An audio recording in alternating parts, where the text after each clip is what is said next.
sorry. All right, that's good too. All right. Mr. President, as everybody knows, our country today faces an extraordinary set of crises, unprecedented, in fact, in the modern history of this country. Over the last several weeks, hundreds of thousands of Americans from one end of this country to the other, big cities, small towns, have rightly taken to the streets to demand an end to police murder and brutality, and in fact to rethink the nature of policing in America. And in the midst of that rising up for rethinking and police department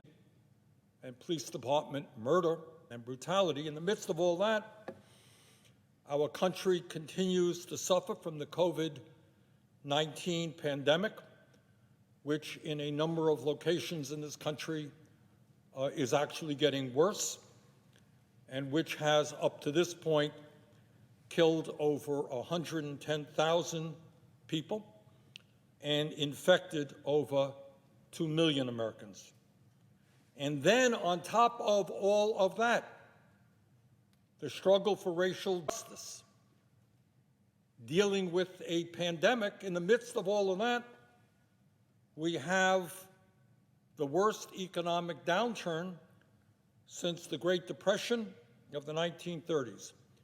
And in the last number of months, as you know, over 32 million Americans have lost their jobs. Mr. President, in the midst of the struggle for racial justice, in the midst of this horrific healthcare crisis, in the midst of this economic meltdown, the American people are demanding to know what their government is doing in response to these crises. We were elected as senators, members of the House, to respond to the needs of the American people. And all over this country, the American people are looking around them. They see the struggle for racial justice. They see a pandemic. They see an economic meltdown. And many of them are asking what the Republican leadership here in the Senate is doing. Crisis after crisis after crisis. And what is the leadership here in the Senate doing? And tragically, Mr. President, the answer is nothing. Nothing. Historians have suggested that in the year 64 AD, while Rome was burning, the Emperor Nero played his fiddle. At least he did something. He provided entertainment to his court. But here in the U.S. Senate, Republican leader McConnell and his leadership team are doing nothing. Sadly, tragically, this is the worst do-nothing Senate in modern American history, and every member of this body should be deeply ashamed at the degree to which we are failing our constituents. Mr. President, enough is enough. The United States Senate must respond to the pain and the suffering of the American people. Let us quickly wrap up debate over the Land and Water Conservation Fund Act, which is on the floor right now. Let us wrap up debate. Let us vote on this bill. It's a good bill. Let's pass it. And then let us begin to work on the unprecedented crises that are facing our country. Mr. President, if there is anything that the torture and murder of George Floyd by Minneapolis police has taught us, is that we have to rethink the nature of policing in America and reform our broken and racist criminal justice system. Let us be clear. The murder of George Floyd is not just an isolated incident. It is the latest in an endless series of police killings of African Americans, including Eric Garner, Sandra Bland, Laquan McDonald, Tamir Rice, Alton Sterling, Breonna Taylor, Freddie Gray, Rekia Boyd, Walter Scott, and many, many, many others. And if anyone thinks that these police murders have just begun to take place in recent years when people had cell phone cameras, you would obviously been mistaken. This has gone on forever. Mr. President, the American people are rightly demanding justice and an end to police brutality and murder. The U.S. Senate has got to act now. We have got to hear the cries for justice that are coming from the streets of this country, that are coming from the African American community, from the white community, from the Latino community, from all of our people. We must act, and we must act now. And let me just suggest some of the items that must be in the legislation that we pass. And this is a limited number. We can do more.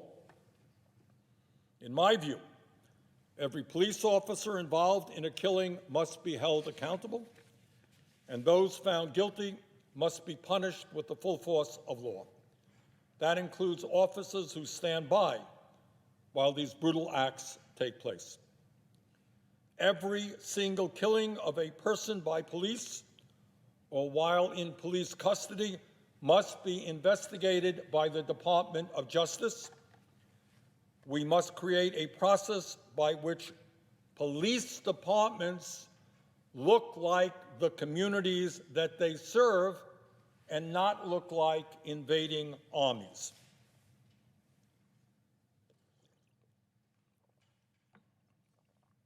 We need to abolish qualified immunity so police officers are held civilly liable for abuses.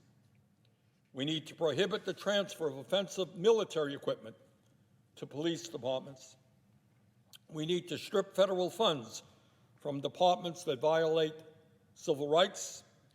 We need to provide funding to states and municipalities to create a civilian corps of unarmed first responders to supplement law enforcement. For too long, we have asked police departments to do things which they are not trained or prepared to do and have criminalized societal problems like addiction and homelessness and mental illness. These are not problems solved by incarceration. We need to make records of police misconduct publicly available so that an officer with a record of misconduct cannot simply move 2 towns over and start again. We need to require all jurisdictions that receive federal grant funding to establish independent police conduct review boards that are broadly representative of the community and that have the authority to refer deaths that occur at the hands of police or in police custody to federal authorities for investigation. We need to ban the use of rubber bullets, tear gas, and pepper spray on protesters. We need to make certain that when people go to the street to protest, that they are not treated like criminals and that their basic constitutional rights are denied. Mr. President, the struggle for racial justice is just one of the crises that we have got to address. Today, Mr. President, we are looking at a pandemic unprecedented in the last 100 years. And I would tell you that New Zealand, a very small country of about 5 million people, did something rather interesting. Not surprising, but interesting. They listened to their scientists. They acted boldly at the start of the pandemic, and they had political leadership trusted by their citizens. The result is that just the other day, New Zealand was able to announce that the COVID-19 virus was virtually eliminated in their country and that they could reopen their economy safely.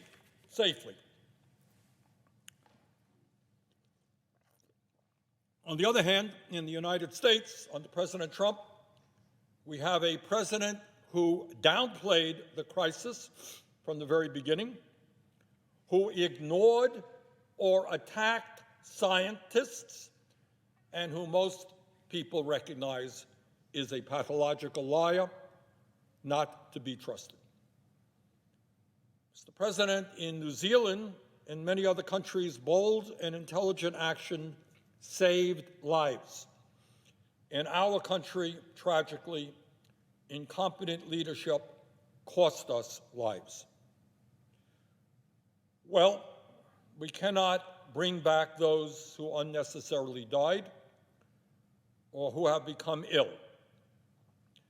But what we can do is take action now to do everything possible to minimize unnecessary deaths and illness in the future. First and foremost, we need a national protocol based on science to address this pandemic, not have 50 states and hundreds of communities going forward in different directions. There is a way to effectively deal with this crisis, and that leadership should be coming from the federal government. What we are talking about is the need, among other things, for increased testing and how we best utilize that testing as we talk about opening businesses and schools. We need, through the Defense Production Act and any other approach, to make certain that all medical personnel have the necessary personnel protective equipment that they need. Even today, months after the pandemic erupted, doctors and nurses still lack the equipment they need to protect themselves. I was on the phone just a couple of weeks ago with people in Vermont, work in clinics. They still do not have the protective equipment that they need. We need to produce hundreds of millions of the most effective masks that we can, so as to protect all Americans above and beyond medical personnel. Masks are an important part of fighting this pandemic, and every American should be able to have the best quality mask possible. Working with the international community, we need to make certain that a safe vaccine is produced as quickly as possible and that it is distributed to every American for free. Now, I've asked the Trump administration on several occasions when, and God willing, that vaccine will be produced soon as possible. We all want that. As you know, the federal government is spending billions of dollars to help develop that vaccine, giving money to the drug companies. That's fine. But after that vaccine is developed, it must be distributed to every man, woman, and child in this country at no cost. I don't want to see people dying because they can't afford to pay for a vaccine. I don't want to see the drug companies profiteering from this federal investment. And when we're talking about responding to the pandemic, we are talking about workers who are on the front lines, and that is whether they're medical professionals or workers in transportation, grocery stores, drug stores, meat packing plants, or whatever. They must receive hazard pay for the dangerous work that they do. I get a little bit tired of seeing these TV ads from big corporations thanking their heroes who are out on the front lines. Well, that's great. Thank them. But pay them. Pay them hazardous pay for the dangerous work that they are doing. We can no longer allow multi-billion-dollar corporations like Amazon, Walmart, and Tyson Foods to treat essential workers like expendable workers, like sacrificial workers. We can no longer allow multi-billion-dollar corporations to run advertising calling their workers heroes while paying them starvation wages and treating them disrespectfully. Mr. President, it's not just the racial justice crisis we face, not just the pandemic we face, but we are in the midst of an unprecedented economic crisis. And we must act boldly and aggressively to protect the American people in the midst of this crisis. As we speak, tens of millions of people have lost their jobs. They are worried about being evicted from their apartments. They are worried about losing their homes. They are worried about putting food on the table. In Vermont, and I suspect in every state in this country, there are people lining up at emergency food shelves to get the food they need to feed their kids. And anyone who thinks that this is not a moment of urgency does not understand what the word urgency means. When people in America go hungry, we have got to act. When people are being evicted from their apartments or losing their homes, we have got to act, and we have got to act now, not a month from now, not 2 months from now. No, President Trump, this is not a time to take a victory lap. The real unemployment rate remains over 20%, the highest it has been since the Great Depression. Unless we get our act together boldly, over half of small business owners in America will be forced to close their doors for good within the next 6 months. We need to respond vigorously to the economic crisis that we face and the pain and suffering of the American people. Now, what does that mean? Again, just a few provisions that have got to be passed. We need to pass a Paycheck Security Act, which does what many European countries do, and that is provide workers with 100% of the paychecks and benefits they previously received. According to a recent study from the University of California, Berkeley, if we had adopted a paycheck guarantee program similar to the one in Germany, 24 million Americans would have a job today.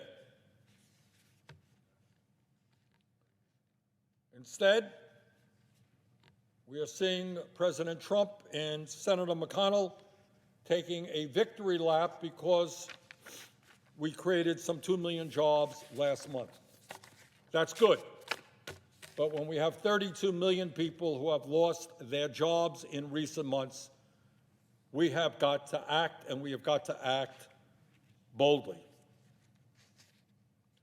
In my view, during this crisis, we must make sure that every American gets the health care that they need by expanding Medicare to cover the underinsured, the uninsured, and the needs of people who have private insurance but inadequate private insurance.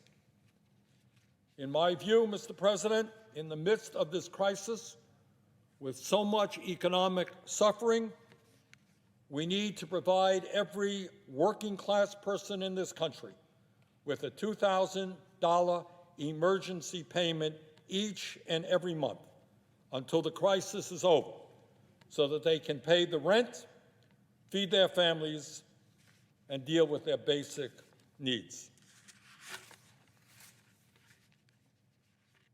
Furthermore, as our top priority, we have got to make sure that nobody in America goes hungry, and that means substantially expanding the Meals on Wheels program, the school meals programs, and SNAP benefits. So, Mr. President, here we are. All over this country, people are demanding an end to police killings and brutality, demanding racial justice in this country. All over this country, people are being infected with the virus, continue to die, and all over this country, people are wondering how they're going to pay their bills because they've lost their jobs and have, in some cases, no food in the cupboard. If there was ever a time in the modern history of this country that the Senate and the House are called upon to stand up for the families, the working families of this country who are struggling, who are living in emotional anxiety, who are scared to death about what is going to happen in the future. If we are to reaffirm faith in government in this country, to know that we are seeing and hearing that pain, now is the time. So today I just call upon my colleagues. I know we have disagreements, but let us understand the urgency of the moment. Let us deal with the pandemic. Let's save lives. Let's deal with the economic crisis.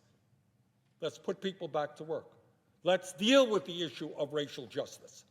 Let's fight to end racism in this country. There is an enormous amount of work to be done. Let's do it. Thank you.